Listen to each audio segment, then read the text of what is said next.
want to show you guys why de-esser plugins are kind of a waste of money and you never really need to use or buy one ever again. The clock is turning, but I'm still burning. The clock is turning, but I'm still burning. On and on and on, life goes on and on and on. Getting rid of harsh S and T sounds is always a big part of mixing a vocal, and obviously that's why people use plugins like this. The clock is turning, but I'm still burning. But if you can learn how to properly use a multi-band compressor instead, then you can do everything that a de-esser can do and more. The clock is turning, but I'm still burning. On and on and on, life goes on and on and on. And you can totally use the free multi-band compressor that comes with your DAW for this.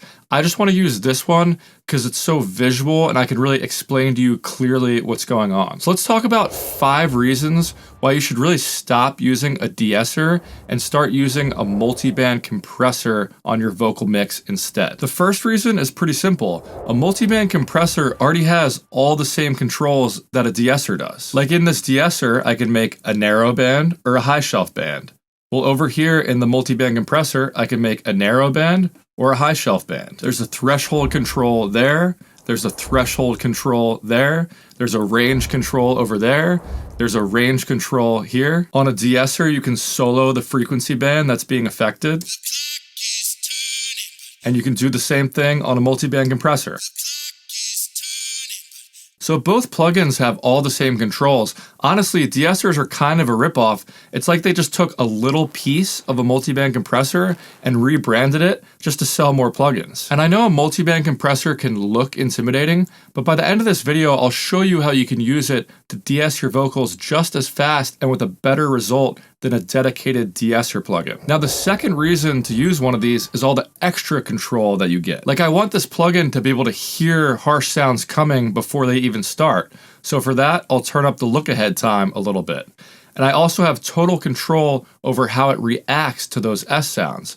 So if I want it to react right away, I'll turn the ratio all the way up, the knee hard, and the attack down all the way. That's going to make it so when an S sound comes in, this plugin is going to react to it immediately. And after one of those S sounds gets turned down, with the release, you have total control over how fast or slow you want the high-end volume to turn back up to the normal level.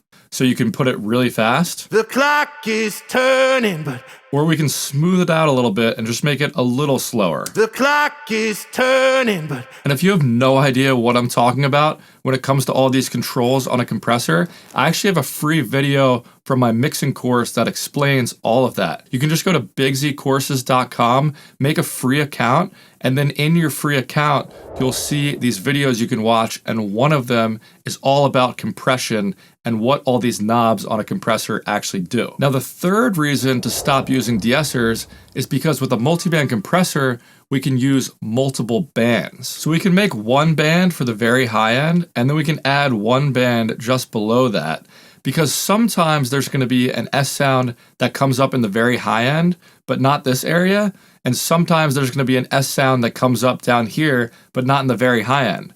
So when an S pops up in a specific place, you don't want to have to turn down the entire high end.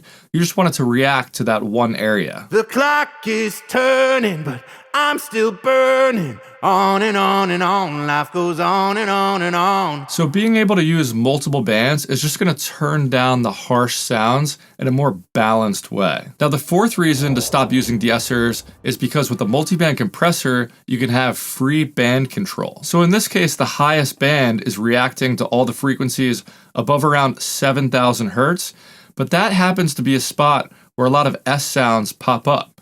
So what we can do is go into this expert tab, hit free, and now the audio that this band is reacting to can be completely separate from the frequencies of the actual band. So I can have it react to a totally different area. I'll have it react to frequencies between like 14,000 and like 4,500 hertz. Because if you think about it, there's not really going to be any S's above like 13,000, 14,000 hertz. So we don't want it reacting to all the audio up there, even if there isn't much. We want it reacting to a specific band down here that's more in the sweet spot. The clock is turning, but I'm still burning. On and on and on, life goes on and on and on. If you've ever set up a de-esser that's not quite catching all the S sounds, then this is a fix for that. You can really dial in what area you want the de-esser to react to, even if it's turning down different frequencies than that area. The clock is turning, but I'm still burning. Now, the fifth and final reason I love to use multiband compressors is because you can boost after you reduce. If we have a properly de-essed vocal, now we actually have more room to make these vocals really bright. The clock is turning, but I'm still burning. On and on and on, life goes on and on and on. And these vocals were pretty dull, so I have a lot of room to turn up that high end. That combination of de-essing and boosting is how you get that radio quality professional vocal sound in the high end. Also, let me know what you guys think of this track.